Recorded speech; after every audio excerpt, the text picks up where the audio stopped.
인육섭식, 즉 인간이 인간의 살을 먹는 행위는 인류 역사의 기나긴 그림자를 드리워 왔습니다.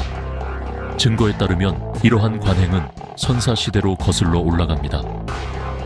영국의 고프 동굴 유적지와 같은 고고학적 발견은 구석기 시대의 식인 풍습과 일치하는 뼈 표시를 보여줍니다. 이러한 초기 사례의 배후에 있는 정확한 동기는 여전히 미스터리에 쌓여 있지만 우리 조상과 그들 자신의 종류를 먹는 행위 사이에 복잡한 관계를 엿볼 수 있습니다. 사회가 진화함에 따라 식인 풍습의 맥락과 동기도 진화했습니다. 고대 문명은 종종 종교적 신념, 문화적 규범 및 생존 본능의 복잡한 상호작용에 기인하여 이 관행과 씨름했습니다. 예를 들어 아즈텍인들은 종교의식의 일부로 의식적인 식인 풍습을 행했습니다. 그들은 종종 포로로 잡힌 전사인, 제물의 심장과 피를 마시는 것이 신들을 달래고 세상의 지속을 보장할 것이라고 믿었습니다.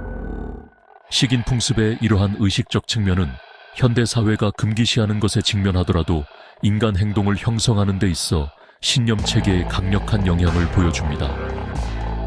아즈텍인들의 의식적 관행과 달리 다른 고대 문화권에서는 극심한 기근이나 자원 부족 시기에 생존을 위한 식인 풍습이 행해졌습니다.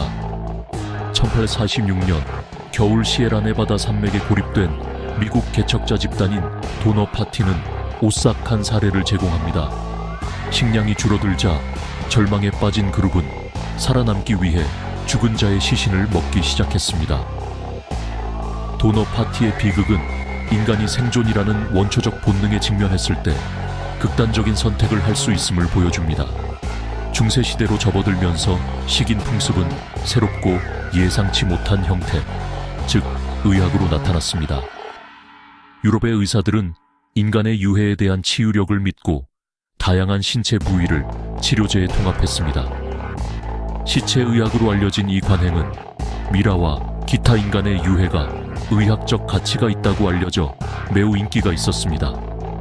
오늘날의 기준으로는 이상하게 보일 수 있지만 시체의학은 이 시대 동안 인간의 해부학과 질병에 대한 제한된 이해를 반영합니다.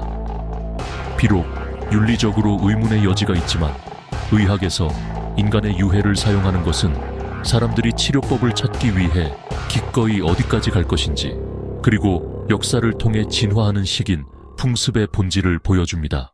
르네상스의 여명은 유럽에서 식인 풍습에 대한 인식과 관행의 전환점을 마련했습니다. 인본주의의 부상과 이성과 과학적 탐구에 대한 새로운 관심으로 의학에서 인간 유해의 사용은 점차 사라졌습니다.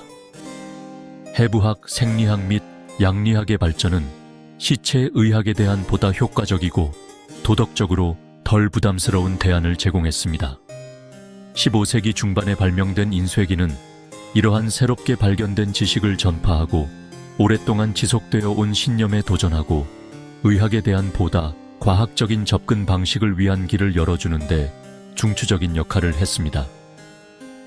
유럽의 탐험가들이 새로운 문화와 문명을 접하며 세계로 더 멀리 나아가면서 그들은 식인 풍습에 대한 이야기를 가지고 돌아왔습니다. 종종 선정적이고 자문화 중심적 편견으로 가득 찬 이러한 설명은 유럽 사회를 자체 식인 풍습의 역사에서 더욱 멀어지게 하는 역할을 했습니다. 야만적인 타자는 식민 문학에서 하나의 비유가 되어 유럽 문화의 우월성에 대한 생각을 강화하고 제국주의적 팽창을 정당화했습니다. 식인 풍습의 악마화는 유럽 이외의 문화에 대한 서구의 인식을 형성하는 데 중요한 역할을 했으며 종종 식민지화와 착취를 정당화하는 데 사용되었습니다. 그러나 식인 풍습의 감소는 전적으로 과학의 발전과 사회적 태도의 변화에 의해 주도된 것은 아닙니다. 유럽의 탐험으로 인한 세계 무역 네트워크의 확장 또한 중요한 역할을 했습니다. 식량과 자원의 가용성이 증가함에 따라 생존을 위한 식인 풍습의 사례가 줄어든 반면 식민 행정부의 설립은 종종 폭력적인 수단을 통해 원주민 사이에서 이러한 관행을 근절하려고 했습니다. 따라서 식인 풍습의 감소는 선형적이거나 균일한 과정이 아니라 시간과 지리에 따라 다르게 작용하는 요인들의 복잡한 상호작용이었습니다.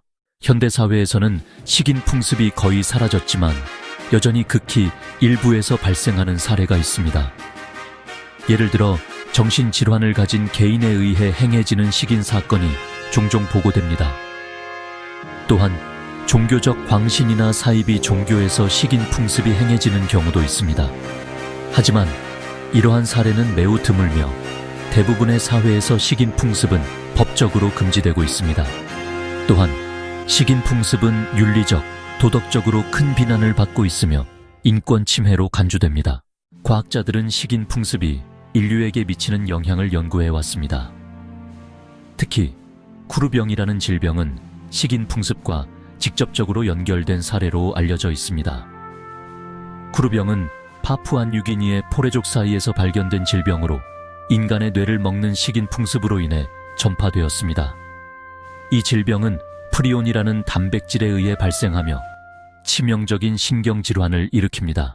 쿠르병의 발견은 식인 풍습이 단순히 문화적 관습을 넘어 인간의 건강에 직접적인 영향을 미칠 수 있다는 것을 보여주었습니다.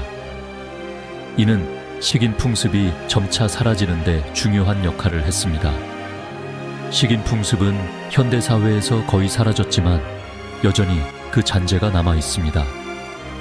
예를 들어 장기 이식이나 혈액 기증은 일종의 현대적 식인 풍습으로 볼 수 있습니다. 이는 인간의 몸을 다른 인간의 생명을 구하는 데 사용한다는 점에서 과거의 식인 풍습과 유사한 면이 있습니다.